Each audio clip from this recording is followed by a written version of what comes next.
Make a motion, we accept. Second. All in favor say aye. Aye. Okay, minutes are adopted.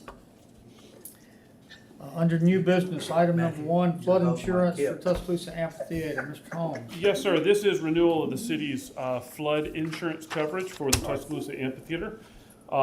There is a increase this year it's a fairly decent increase. It's going from $7,800 to $13,000. It's an increase of $5,400.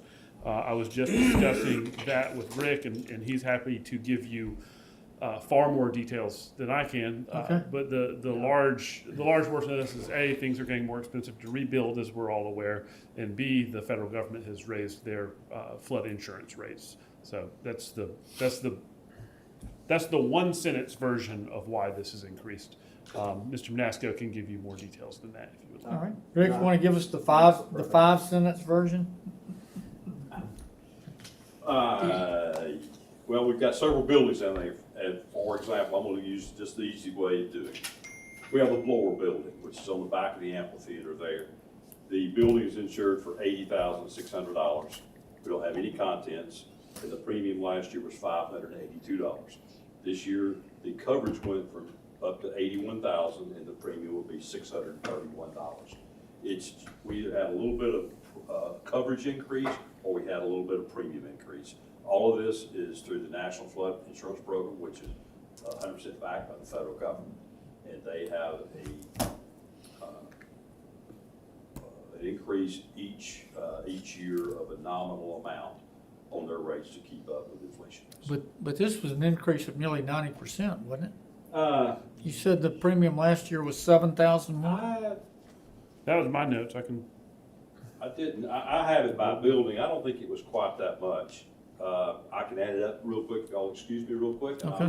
Just a question, before I forget it. There's not any shopping this around particularly, is it? No, sir, you go to the National Flood. That's what I thought. Is the only place to go with that. It's the most inexpensive. That's where everybody goes for the first dollar flood insurance. That's what I So, thought. Mr. Holmes, you gave us 7,800 and change. The new one's 13,469. That's close to doubling. Yes, sir. I'm trying to. Sorry, I'm having to. You gonna decipher that? I'm trying to log into my system where I keep all of that information. I asked somebody to pull it and give it to me before I left the office. So I just want to make sure if I can remember my password standing up here on television. No pressure.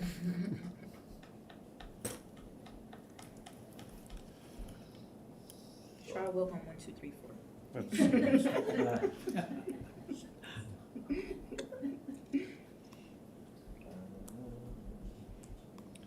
Let me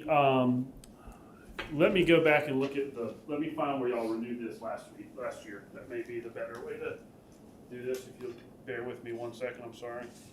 I know we're making for excellent TV. Everyone is on the edge of their seats right now. We're gonna have to do it, whatever it is. Yeah, the answer is we're going to approve it anyway, right? I do have one more question. Kind of like library roofs. I have one more. Thank you. Yeah, all we need to do is not have insurance. Something happens. I apologize. I recall, Mr. Busby, that this was one that slipped through the cracks and ended up on a finance committee last year. So I'm trying to find And we know how the finance committee. where that is. Better watch that finance committee. They'll have you messed up, won't they? Absolutely. You don't want to go in there, just ask Carla. She'll tell you. The good news is with technology, I can easily find every finance committee agenda from last year. If I just knew, That's not always good, which one I was looking for. right? Well, it should be in January, right? Not necessarily, because what I've designed in OCA is for us to be able to say, okay, when is the next insurance litigation committee meeting? That's in January. When's the next one after that? That one's in May. what all comes up for renewal between January and May. That's why we have discussion on some items that don't necessarily have an amount yet. Well, maybe I can simplify it. Is there any reason, go ahead, Rick. I'm recalculating, it's only $1,659 increase. Oh, okay. That's better. What happened, Scott, is what you did is you added the option A and option B twice, because the option B gives where you can increase the coverage on the contents if you so desire, and that's where the difference is. It's been added twice. That's right. It's, Okay. I was gone yesterday, I ran through the office and said, we have this today, somebody give me these numbers. So, Okay. Any other questions from the committee? I got a question. Rick, do we have any claims? No, Okay. been very fortunate. Any other questions, or is there a motion? Motion. Second. All in favor, say aye. Aye. Okay. Premium is approved. Item number 2, AMEC Property and General Liability Insurance, Mr. Yes, Holmes. yes, sir. This is coming up, due for renewal in February, I believe. This is the big policy. I know. Last year, this one was about, I think it was $1.29 million. We do not have a number yet on this policy. Mr. Manasco, we did this one. He spends untold hours with all department heads over all city property, doing things like counting computers in the police department. Because we were not able to get him working on that quite as quickly this year due to the RFP process. He is still working on that. We will have a number hopefully here the next week or two, and we'll bring it back at council's desire to finance committee or wherever you would like to see it. I did want Mr. Manasco to be here today as a general discussion of this policy to answer any questions y'all have. I appreciate that. Rick, however deep you're into it right now, are there any takeaways this committee needs to be aware of in terms of differences from what we've been tracking on? Not necessarily price only. No, sir. What I do, I typically do this twice a year, but because of the situation we had last year, I was only able to do it starting this year. I meet with all the department heads, and we go through the city assets by department. And when I say city assets, that is the property, that is the automobile, that is the equipment. I sent Chief an email last week. I met with the police department, went through it all. We deleted and added a bunch of it, and today I get from Chief's designee, Lieutenant Langston, additional vehicles that we had not accounted for, and we try to keep abreast of that. What we do is, in rule of thumb, and I'll educate you in a minute, the city's rule of thumb on vehicles is that if they are 5 years or older, we only carry liability insurance, unless, when I'm meeting with the department heads, it is a vehicle that it's older than 5 years, but has Assistant Chief Ronnie Dunn. His Expedition is older, it's got like 35,000 miles. It's one of the ones we went through. We're gonna keep full coverage on that. Those are the kinds of things that we do. And then, we try to, do the best thing we can by analyzing what we have and to see if there's any assets that the city has purchased that has not made it over to us for insurance. And I do a big deal on this at least twice a year. But my assistant, we usually send the thing out quarterly, but again, last year we were unable to do that. That's where we are today. So, Ms. Standard, is there, this may be the second question this afternoon that I don't know how to ask correctly. In his development of the insurable asset value, is there any connection to our asset value for balance sheet purposes? Yes, sir. So all of the assets that he is insuring are booked and scheduled and depreciated per our accounting records also. Actually, one of the pieces of information that we give to Mr. Manasco to be able to develop some of his information is a full and complete listing of all of our assets that we have in our system.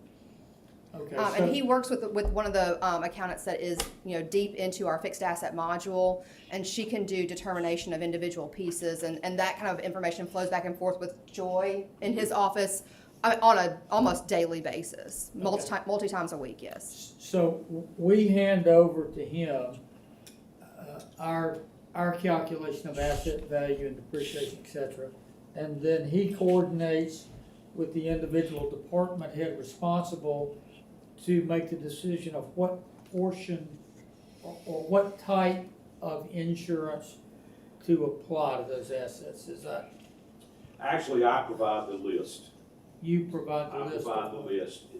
The list of what, Rick? The list of all the city assets that I currently have insured. And then her department, we match those up to see if we have anything missing, so we can analyze that. For example, just this week, I met with the police, and we had a boat that the city has insured for $80,000, meeting with Mike Lane and Eric Davis. Dropped that down to $30,000. That's from her list, taking that over to ours for a value on that. That's how we do it. The automobile, the way we do the automobile is that we only charge a premium one time a year.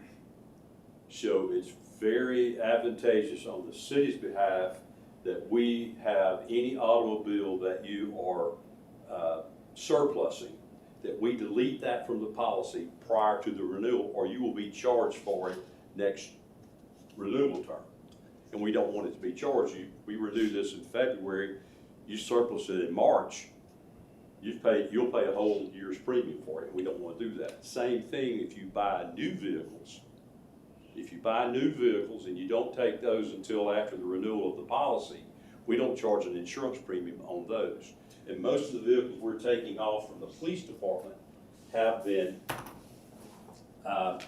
vehicles that only have liability because they're older. We've taken off, I think, about 11 Crown Vics that are still on the road. Now, the list I was sent this afternoon is going to have a lot of new vehicles that the city has purchased that will have full coverage. They'll be it'll be a more expensive vehicle because of that. But they're automatically covered all during the course of the year, but we only keep score, if you will, once a year, and that's kind of how we do this right now. And that applies most often to vehicles, but Yes. but correct me if I'm wrong, that applies to other city assets as well. For instance, when we buy a church off of Hargrove Road to become fire station number 6, Tom's usually the person that reaches out to Joy and says, Joy, here's the deed, here's the property information, we need insurance on this. We then get that covered, but we don't have to come back to y'all and get additional money beyond their premium. Right. Okay. Mr. Wilson, you have a question? Yes, sir. While you were talking about the liability only, what happens when we take those vehicles off of the insurance? Are we still driving those vehicles? No, Okay, you're not. okay. I Yes, just we want to make sure. make that very clear. Right. That, like, in the police department, Right, Mike Lane is your department manager for fleet maintenance in the police department. He will have those vehicles secured where he is the only one that has the keys to that vehicle, and he pulls the battery or whatever else. So, and most of them are already non-drivable anyway. And we take them down most of the time to the impound lot or the lot there on Tuscaloosa Avenue, right across from Pico there. I can't think yeah, of it. I know exactly what you're talking I about. can't think of the name of the street there, but it's fenced in and we'll have those vehicles there. That's it, thank you, Tom. But that's where we keep those. That way they're not there available for an officer to go, oh, I need to get the keys to those. They go pick them up and they drive them, we take them off. So, but again, even if we had taken it off and that were to be something that's happened, we would still have liability coverage on those, okay? Gotcha. Now that we'll have an inventory of every department, right? Will we keep a running inventory of that, so it'll be easier next time? So that's what we. That's what we do. Okay. And to be completely honest, like whenever every single time we cut a check for anything, there's always a level of review that happens by the accounting and finance department of if this is an insurable asset, if this is a capitalizable asset. Every single time that we even cut a check for, I mean, because there are some times that you will write a $30,000 check for a street light bulkhead, one of those red, yellow, green lights, that isn't necessarily an insurable or capitalizable asset, but yet we're writing $30,000 for it, but yet sometimes we could spend $5,000 on something that needs to 100% be insured and capitalized. That kind of analysis on every single check that we write, there's a review done every single time. Gotcha. What we do, we keep this running list. Carly's office gets this from us. You see I don't know if you can see, everything is in black, that's already on there, and everything is new, has been highlighted in red. Even though we don't charge a premium for that, we still try to keep track with each department. But because we don't charge for certain things, sometimes they slip through the cracks, and that's why I have these meetings. And my assistant Joy is always sending a list out so we can keep everybody comfortable with that we've identified all the assets. So let me get this straight now. I think I understand this. Okay. If we pay the premium, 3 months later, we buy 10 brand new $65,000 police cars. The premium doesn't go up, doesn't change, nothing happens. No, sir. No, it doesn't. Again, we only make a charge on the vehicles one time a year. Okay. It's a two-edged sword. If you add vehicles, you don't charge a premium, but if you take surplus, You don't you lose don't it. get your money back. That's why we try to keep this so closely monitored. And, over the years, we have really worked hard to get this process down. Again, this past year, wasn't able to run it as smoothly as we typically do, but we're catching up right now. And the other thing, we've got some new department heads that has never been through this process. I met with Summer the other day. She's only been employed with the city for 2 months. Well, yeah, I had to go through this process for her department to understand what we've got, and she's supposed to have me all of her list back tomorrow, which, when she gets the list back, I will probably come back over here either Thursday or Friday and go back through that with her and make sure we've identified everything we need to do. That helps you. It's sometime when y'all are in my office, remind me, and I'll pull out our insurance policy. We don't have to read it, do we? You don't have to read it. It's impressive. But that's what we do, and we do this now on the buildings, and we do have to insure those on the list, but it's nothing on there for that. Any other questions? No. So what I would, Voting to do no, anything here's what I suggest. I'm glad to have we still don't know the pricing on this. I'm glad to have that come to the finance committee, if somebody will make a I'll make a motion motion. that when the premium is ready, Yeah. that it can be brought to finance committee. for consideration. If you want to just treat this as a discussion item, then I'll put it on finance when it's ready. Okay, that works. Maybe a little easier for our clerk's office to write down. All right.